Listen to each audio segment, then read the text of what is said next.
Après 4 ans d'absence, Zazie est de retour sur la piste avec LP. Un 11e album coloré dans lequel la chanteuse raconte tout ce qu'elle est devenue ces dernières années. À cette occasion, l'artiste de 58 ans a accordé ses confidences à Soir Mag, en kiosque ce mercredi 21 décembre. Agacée qu'on la ramène systématiquement à sa mèche grisonnante plutôt qu'à l'évolution de sa musique, l'autrice, compositrice et interprète a confirmé que la vieillesse était loin d'être un sujet pour elle.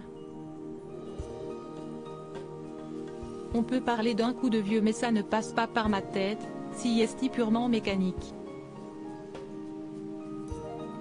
Bien sûr, le processus est parfois douloureux et le miroir n'est pas toujours mon copain, mais ce n'est pas grave, a-t-elle ainsi affirmé, avant de partager les bienfaits du temps qui passe. Ce que j'ai découvert, si est que lorsque l'on gagne en âge, on gagne aussi en liberté. On est peut-être moins jeune, moins fraîche, mais on est tellement plus libre, et la liberté si est follement séduisant, a assuré Zazie, dont le style musical n'a pas pris une ride depuis 1992. 4 ans après Essentiel, disque de platine, l'interprète de Je suis un homme revient dans les bacs avec un album aux sonorités nouvelles, évoquant nos jardins secrets, l'état de la société actuelle et toutes les révoltes qui soulèvent le monde depuis 2018.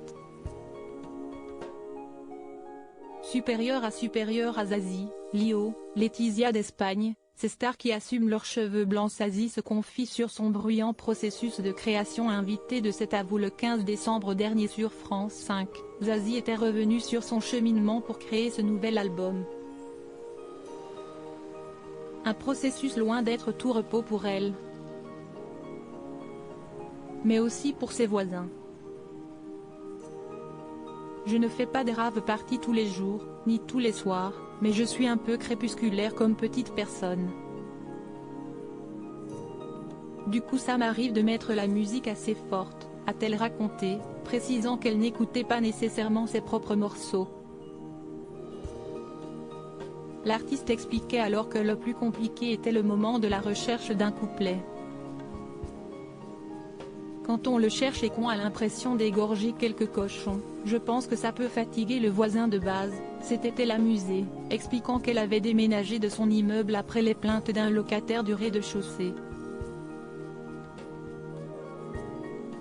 J'ai trouvé une petite maison pour avoir un peu moins de murs mitoyens, un peu moins de problèmes de son.